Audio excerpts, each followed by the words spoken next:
Untuk mendukung Belajar Bentar, kalian bisa mengklik subscribe. Sekarang kita akan belajar mengenai daftar, poin, bullet, dan penomoran, numbering. Pertama, ketika kalian memilih tanda panah ke bawah di sebelah kanan tombol poin, di sini, maka akan ada yang namanya daftar pustaka poin.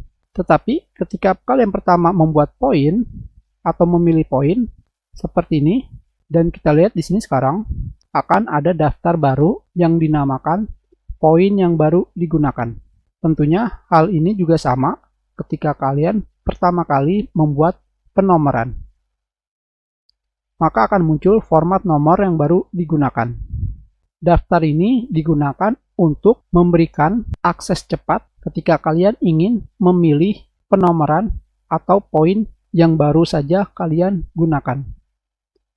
Sekarang misalkan kita memilih poin kotak hitam, maka yang muncul berikutnya adalah poin kotak hitam. Tetapi ketika kalian memilih bulat hitam, maka urutannya akan berubah. Tentunya yang baru kalian pilih akan menjadi urutan pertama.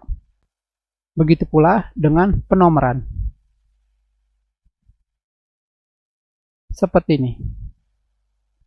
Tetapi daftar poin yang baru digunakan dan juga daftar format nomor yang baru digunakan ini yang perlu kalian ketahui adalah bersifat sementara. Dengan kata lain, ketika kalian menutup aplikasi Microsoft Word atau dokumen kalian, sekarang kita tutup dan setelah itu kita buka langsung.